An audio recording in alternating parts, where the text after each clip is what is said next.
Neznámá televize uvádí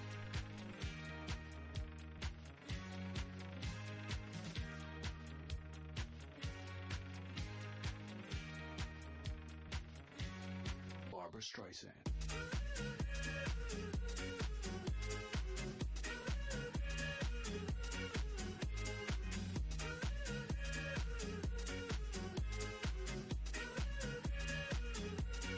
Barbra Streisand.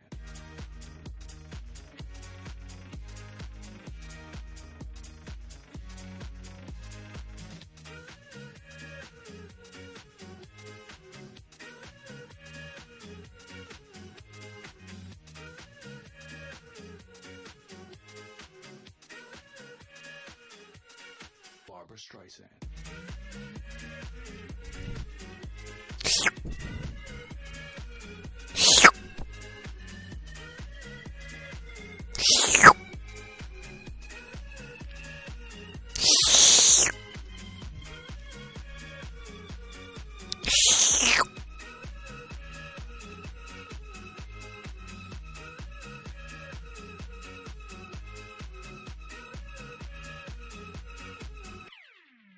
Věděl jsem, že tu budete, profesorko Pokakalová.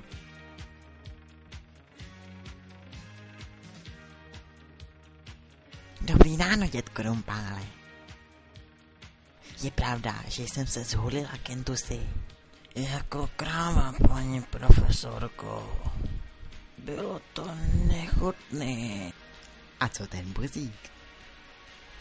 Hybrid ho přefíkne. Barbra Streisand. Myslíte, že je dobré dát hybridovi něco tak růžového? Paní profesorko, hybridovi bych nechal udělat náhrobní kámen. Barbra Streisand.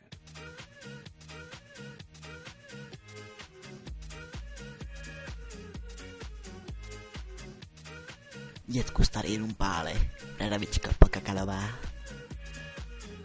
Máš hulení, hybride? Ne, kámo. Ten malej buzík chrápal zrovna, když jsme plachtili nad Gristlem. Zkuste ho nezmátit. Chytej, kurva. Barbra Streisand. Kentusy, myslíš, že je dobrý nechat ho u těch šmoulů? Čuměl jsem na ně celý den. Jsou to šmoulové toho nejhoršího druhu. Slyšíš mě? Jo a neser, krávo. Ten chlapec bude plesnivý. V našem světě nebude jediné dítě hrát fovko. Přesně tak.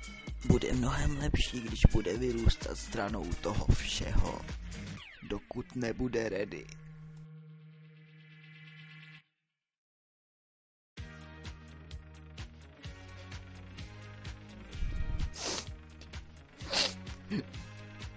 Ale bagry, děáčku, snad mu do prdele nedáváme s bojem.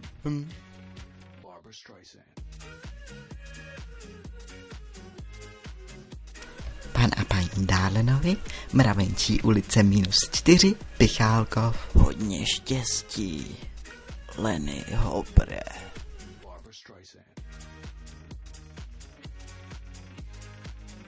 Lenny Hopper a obal od Pringle.